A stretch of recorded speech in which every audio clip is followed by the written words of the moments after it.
Good afternoon, everybody. I'm Rolene Marks. This is the Israel Brief, brought to you by Lay of the Land, where we take a look at those top stories dominating the headlines in Israel every Monday to Thursday. And we begin with our top story. Our Defense Minister Benny Gantz is in New York at the moment.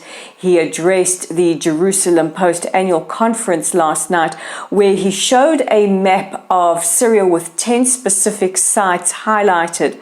Now, the Defense Minister went on to explain that these sites were Iranian sites in Syria that were used to manufacture missiles that posed a real immediate threat to the state of Israel.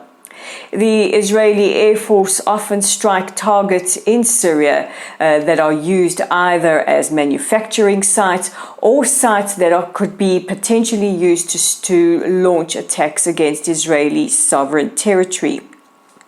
The Defense Minister also met with officials from the United Nations, saying that Iran has enriched uranium at least 3 times its limit at the Fordo site, and called on the Security Council to reinstate sanctions.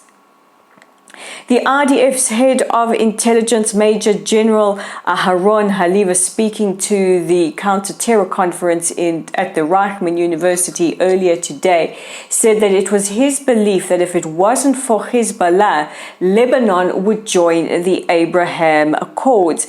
He went on to say that Hizbollah, which is an Iranian-backed proxy, holds the people of Lebanon hostage, and also went on to say that he hopes that Nasrallah isn't underestimating the Israeli response should he initiate attack on Israeli sovereign territory.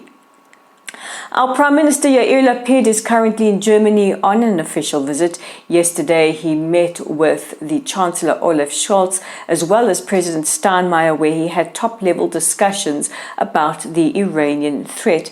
However, once his meetings had concluded, he went with the accompanying delegation of Holocaust survivors to the villa of Wannsee. Now, the Wannsee villa is very significant because it was here that the plans for the final solution, which would see the genocide and destruction of Europe's Jews, was planned to its nth degree. Now, the Prime Minister very movingly said to the Holocaust survivors that it is here where Chancellor Scholz and the German military have come to ask you for your forgiveness and also to honor you. But it is also here where we have come to tell them that we are still here and we have won. And our final story takes us back to the Jerusalem Post conference, and this time with an address by the United States Ambassador to Israel, Thomas Nides. The ambassador was addressing the recent fatal shooting of Al Jazeera journalist Shireen Abu Akleh. He said that while his heart is broken for the Abu Akleh family, it is important that journalists are allowed to operate in conflict situations and report on the stories. He said that his wife is a reporter, but he also went on to say that Israel is a sovereign state and will make the decisions regarding rules of engagement, and called the IDF a phenomenal army.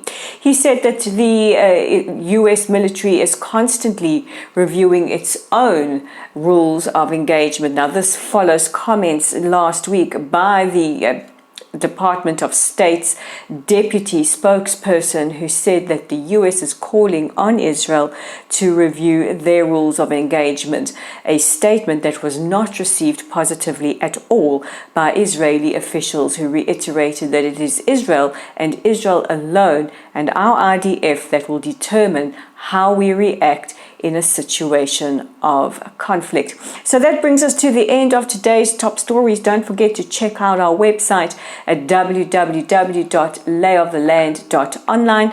Our Facebook page is at Lottel Site. You guys know what to do. Like us, follow us, invite your friends to as well.